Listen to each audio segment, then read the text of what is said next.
Son numerosos los casos de adolescentes que han desaparecido o han sido encontrados sin vida y lamentablemente hasta la fecha la justicia no ha estado a la altura. Esto se debe, en parte, a la falta de pruebas o a que las investigaciones no se han llevado a cabo de manera adecuada, según denuncian los propios padres de las víctimas.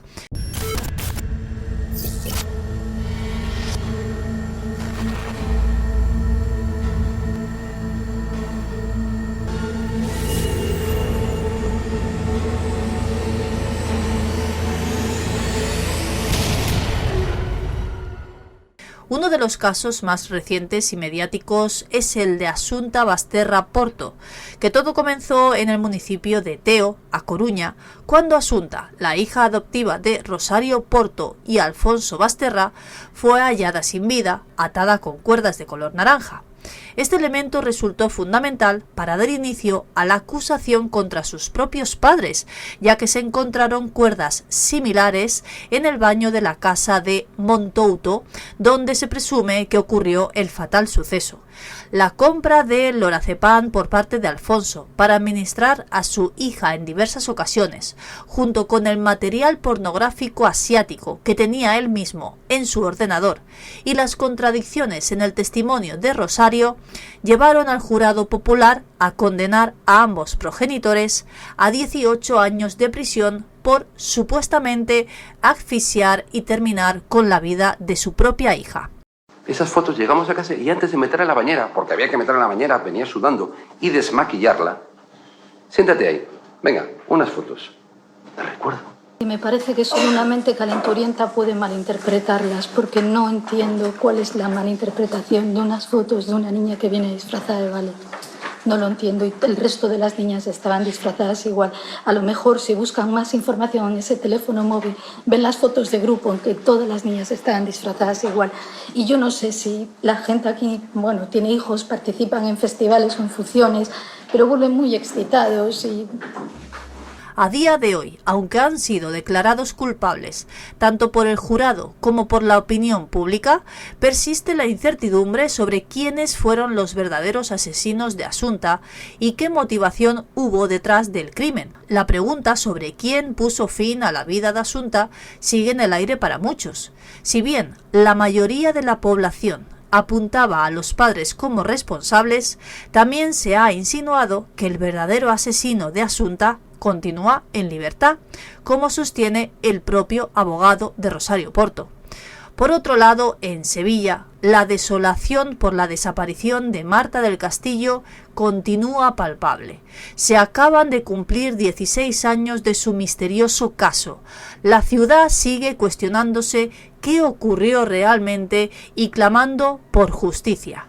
En el año 2009, Marta se fue a casa de su exnovio Miguel Carcaño para intentar resolver ciertos problemas en su relación. Cuando no regresó a casa a la hora acordada con sus padres, ellos decidieron interponer una denuncia.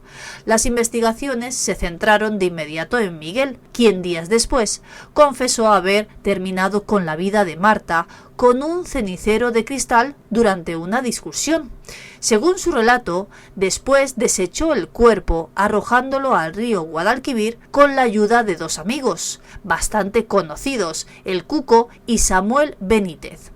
Hasta la fecha, Miguel Carcaño ha ofrecido hasta 9 versiones distintas de los hechos de aquel día, en las que el autor del crimen y el lugar donde supuestamente fue arrojado el cuerpo de Marta varían en cada relato. Esta confusión ha complicado la búsqueda de la verdad sobre el caso de Marta del Castillo y, sobre todo, la localización de su cuerpo, que aún no ha sido hallado a pesar de las numerosas investigaciones y búsquedas llevadas a cabo por las fuerzas policiales y por sus propios padres. Miguel fue condenado a 20 años de prisión por terminar con la vida de Marta y se espera que obtenga su libertad en el año 2030. Su amigo Cuco recibió una pena de tan solo 2 años por encubrimiento. Además, se sospecha que una tercera persona colaboró en ocultar el cuerpo y posiblemente en terminar con la vida de Marta, aunque su identidad sigue sin esclarecerse. Las sospechas recaen, sin embargo, sobre el hermanastro de Miguel Carcaño, quien estuvo presente ese día. La pregunta ¿dónde está Jerry? Sigue sin respuesta. En el año 2007, el pequeño Jeremy Vargas desapareció mientras jugaba con sus amigos en un terreno cercano a su casa. Fue un sábado cuando su madre llamó a todos los niños, incluido su hijo, para que regresaran a casa a la hora de comer. Sin embargo, Jeremy ya no estaba. Su desaparición ocurrió a plena luz del día, dejando tras de sí un rastro de incertidumbre e inquietud. La búsqueda de Jeremy se llevó a cabo mediante operativos sin precedentes. Se entrevistó a más de 200 pederastas, lo que marcó un punto de inflexión en el caso. La investigación se centró en ubicar un coche que había estado circulando cerca del lugar donde desapareció Jeremy. No pasó mucho tiempo antes de que lograran identificar al propietario de ese vehículo, Antonio Ojeda, conocido como El Rubio, quien se convirtió en sospechoso por la desaparición de Jeremy y ya había sido juzgado por haber abusado de un niño en la misma localidad donde residía el pequeño. Aunque hasta la fecha no se ha podido confirmar si El Rubio fue el responsable de la desaparición, se sabe que según sus compañeros de prisión presumía de ello. Alardeaba de que el niño era cianótico, un detalle que solo conocía la familia, lo cual generó sospechas directas hacia Antonio Ojeda.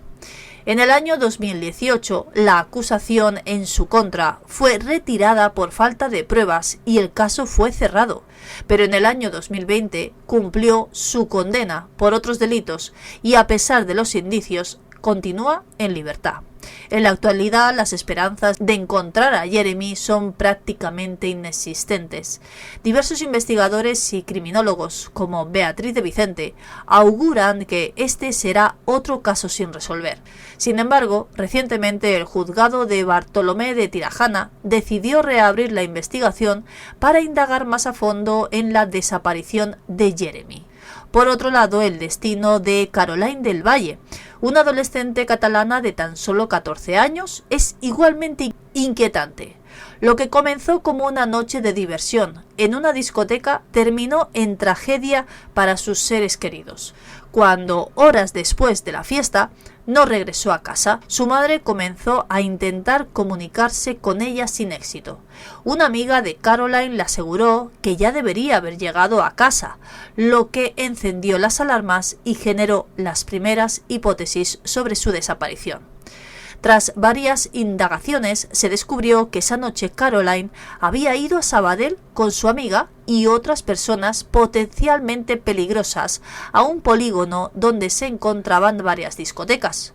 Una vez allí, 3 hombres árabes que habían llegado en un coche con matrícula francesa y que eran conocidos por una de las adolescentes que acompañaba a Caroline, les ofrecieron alcohol gratuito.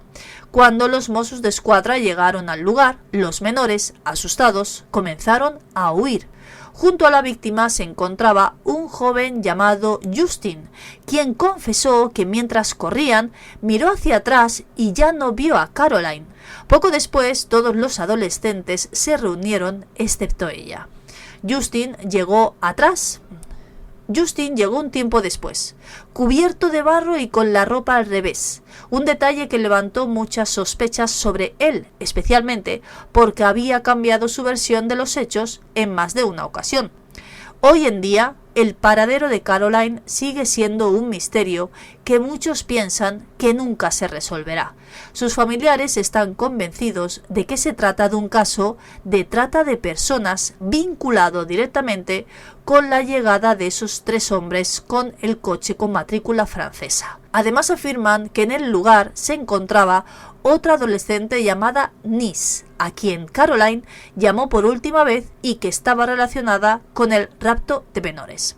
La madre de Caroline, en su desaparición, afirma que la policía no ha actuado como debería y teme que su hija pueda estar en otro país. Aquellos que siguen el caso por internet sostienen que los cuerpos de seguridad no están llevando a cabo una investigación exhaustiva y que podrían estar involucrados, aunque estos son meras especulaciones que generan muchas interrogantes. Los familiares de todos estos jóvenes desaparecidos y también los internautas continúan exigiendo que la justicia actúe de manera adecuada, convencidos de que las autoridades no han estado a altura en numerosos de estos casos y estos son solo algunos.